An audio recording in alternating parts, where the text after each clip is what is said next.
За эндээс гурван төрөл хитний мөрийн тийм ээ зэрэг маань үндсэн одоо номлол руу гарч байна гэж хэлж байгаа.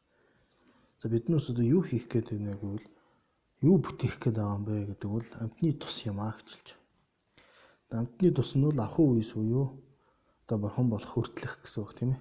Дартаг буюу бурхан болох эц сүртэх гэсэн ийм хоёр бахан шүү дээ. Илт өндөр эцсийн магцаа гэж энэ хоёр хэлж байгаа. Гэгээр нэрвандор бусдын тус гэж. За энэ ямар хэсэгдээр хүрж байгааг бол энэ чөлөө учрлын шүтээний одоо зүрх үе шимийн ямар мэт авах ёсоо бид энэ биеийг олчлоо хүн болчлоо тэгээд ном үзэж байна. Ямар юм хийх хэрэгтэй юм бэ? Энэ биен дээр юу хийх хэрэгтэй юм бэ гэдэг маань энэ одоо савжид дээр гарч байгаа. Энэ савжид маань дээшээгээ урагшаага бодох юм бол оюуна ямар мэтээр одоо судлахын зэрэг гэдэг гарч ирж байгаа. За оюуна ямар мэт судлахын зэрэг гэдэг бол эхний одоо дөрвөн одоо хэсэг бүрдэж ийсэн тийм ээ. Тэрний бол дөрөвдөх буюу өвдсийг бодтойгоор шавийн одоо өвдс бодтойгоор шавийг одоо ямар мэт удирдах гэж тэр одоо савжид руу одоо хураагдана гэсэн. Үндсэн дөрвөн савжид байгаа тийм ээ. Зохиогчийн эрдэм, номын эрдэм, за тэгээд номыг ямар мэтээр сонсох номлох ёс. За тэгээд өвдсаар бодтойгоор шавийг одоо ямар мэтлэх хөтлөхийн зэрэг гэдэг тэр савжидад хураагдана гэсэн. Тэрний бол хоёр дахь савжид. Эхнийх дээр багшийн шүтгийг гарсан бол одоо яг энэ жинхэнэ савжид маань шүтэж оюуныг одоо ямар судлах зэрэг тэр савжид дотор хоёр байгаагийн сүүлийнх ямар мэтээр оюуныг одоо судлах.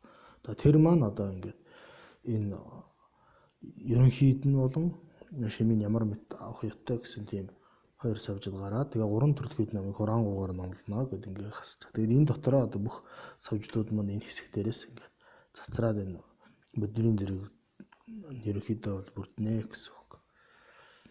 За тэгээ хоёр одоо ахуй үес болон эцсийн одоо мангар цайныг бүтээх хэрэгтэй. Бүтээгдэхүүн дүвжээ буюу одоо юу хийх гээд хамбай ерөнхийд нь гарч яана гэсэн үг. Тэгээд анхных нь гэдэг энэ дундаас гарч идэв. Анх бүтээхээс төрөж за хэдий бүхий номсон бүгд нь тийм ээ өчүүхэн төрөлхийдний бодтой буюу өчүүхэн ерийн буюу нийтийн гэсэн үг тийм номын хүрээнд хураагдана гэж хэлж. За тэгээд төрөлхийдэн өчүүхэн буюу бага төрөлхийднийг хэлж байгаа тийм ээ. Өчүүхэн одоо төрөлхийдний бодтой буюу өчүүхэн дугаа ерийн юм хөрөх бөгөөд өчүүхэн төрөлхийдний за ялангуйт гэж байна тийм ээ. Жохон ялгаатай гэсэн үг. Өчүүхэн төрөлхийдний бага төрөлхийдэн дотор бол жоохон ялгаанууд байх нь шүү дээ. Тэрний ялангуйт гэдэг нь жоохон илүү гэсэн үг. Энэ насыг асар ихэд үгүйгээр хойд нас нь өндөр язгуурыг хотол төгсөгчийг тусгайлан ярьдаг юм аа.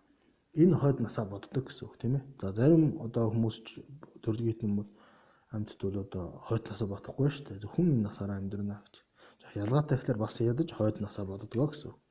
За түүний шалтгаануудыг бүтээхэд орохын тулд бөгөөд тэгээд түүний одоо шалтгаануудыг хийхэд одоо хичээдэг гэсэн үг. За тэгээ энэ маань одоо бодмөрийн зүйл гэнэ Жов Алдан ачаагийн үндсэн гол номлол гэдэг байгаа. Энтхийн бандитагийн тэр номлол маань гарч иж байгаа. За энэ ганцхан одоо шүлэг байна тийм ээ. Алимд арга алинуудаар орчлонгийн амгалан төдийхнүүдэд өөрөө тусгаалan игэрэгч төрөлхийдэн түүний адаг хэмээн мэд хэмээн номсон юм аа.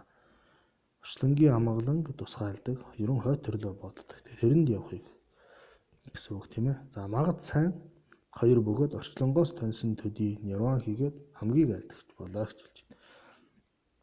За тэгээ энэ өмнөх хэсгийн шүлэг нь бол ерөөл жирийн одоо хүмүүсийн одоо хүсч тийм ээ явах тэр юмд явж байна гэсэн үг тийм ээ. Дээрэс нь жоохон ялгаа гарч ирвэл хой төрлөө боддог гэдэг.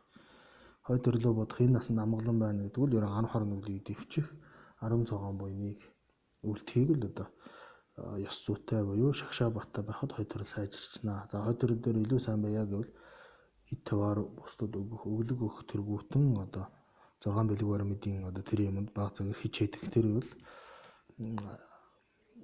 хой төрөлдөө болон энэ төрөлдөө сайхан байна гэж хэлж байгаа.